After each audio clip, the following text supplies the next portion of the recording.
Bienvenue à tous dans cette vidéo où je vais vous montrer les améliorations apportées au pipeline de rendu 3D dans Harmony 24. Il existe différentes options de rendu pour les modèles 3D dans Harmony 24 en fonction de l'apparence et de la qualité que vous souhaitez obtenir. Par exemple, dans cette scène ici, j'ai un robot 3D, j'ai des portes et j'ai aussi un accessoire dans les mains du personnage et chacun d'eux utilise un moteur de rendu différent. Faisons un aperçu du rendu de cette image et regardons les différents éléments. Juste ici à l'avant, les portails sont rendus en utilisant la carte graphique et le nouveau nœud Toon Shader que nous avons dans Harmony 24. Le droïde ici est en fait rendu en utilisant Blender en plusieurs passes pour réaliser les différents effets, les reflets et les tons sur son corps. Et l'accessoire dans la main du personnage à l'arrière est rendu en utilisant Arnold via Maya. Même si ces éléments sont rendus en utilisant différents moteurs de rendu, ils sont tous composités ensemble dans Harmony. Alors regardons les portes. Et ajoutez le nœud Toon Shader juste ici. Avec le nœud Toon Shader, vous avez l'option de tracer ou non une ligne autour de toutes les géométries. Alors laissez-moi l'agrandir un peu pour que nous puissions avoir une vue plus claire de la ligne. Vous pouvez changer la couleur de la ligne en utilisant les options juste ici. J'aime la rendre un peu plus sombre. Comme ça, plus proche de la couleur de la porte. Vous pouvez également le rendre en niveau de gris si vous faites juste la mise en page et que vous ne voulez pas toutes les couleurs. Cochez la case et ça va être rendu en niveau de gris. Mais pour cette scène ici, je veux juste avoir une ligne fine, donc je vais revenir à une valeur de 8. Et c'est ainsi que la porte est rendue. Maintenant, si nous regardons le robot est en fait rendu en utilisant Blender.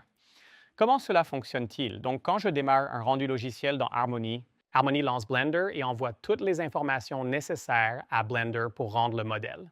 Il envoie les informations de position, les informations de la caméra, ainsi que l'emplacement de la scène.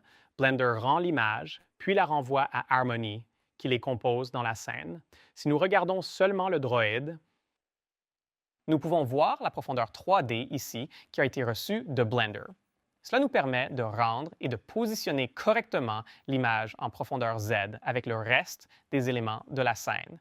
Par exemple, si je vais à la fin de la scène, nous pouvons voir que le robot passe entre les portes. Et si je fais un rendu juste ici, il sera rendu entre les portes. Alors, regardons l'élément 3D que le personnage tient en arrière-plan. Cet élément est rendu avec Arnold et Maya, et c'est le même processus qu'avec Blender. Lorsque je demande un rendu, Harmony lance Maya, envoie toutes les informations requises par Maya pour rendre l'image, et ensuite cette image revient dans Harmony et est intégrée dans la scène.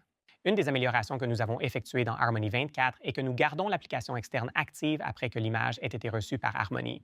Donc, si nous demandons une autre image, nous n'avons pas besoin de relancer l'application. Nous pouvons simplement lui envoyer les informations nécessaires pour rendre la nouvelle image.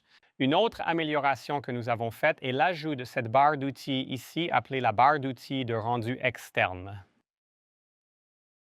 Cela peut être utilisé pour pré-rendre des images ou intégrer directement des images dans la scène. Ainsi, lorsque nous effectuons des rendus à l'aide d'une application externe, l'image est mise en cache dans la scène dans le dossier des éléments afin que Harmony puisse réutiliser cette image si jamais vous revenez à cette image et qu'aucun changement n'a été apporté à la caméra ou au modèle 3 dimensions. Explorons ce groupe ici et sélectionnons le nœud de rendu Blender Batch. Lorsque le nœud est sélectionné, je peux utiliser ce bouton ici pour ouvrir ce dialogue qui me permettra de lancer les rendus de ce nœud. Je peux sélectionner quelle image je veux rendre, si je veux rendre toute la scène ou juste une partie de la scène, et cliquer sur Rendre. Ce que cela fait, c'est qu'il va rendre toutes les images demandées, puis les importer de nouveau dans Harmony afin que je puisse les utiliser pour remplacer un modèle 3D dans ma scène. Ainsi, je n'ai plus besoin d'avoir le modèle 3D dans ma scène pour voir quel sera le résultat final rendu. Cela peut être fait avec Blender ou cela peut être fait avec Maya. Toutes ces améliorations du pipeline de rendu 3D dans Harmony 24 rendent l'utilisation de modèles 3D dans des scènes 2D dans Harmony plus facile et plus efficace. J'espère que vous avez apprécié ces améliorations et j'espère vous revoir bientôt.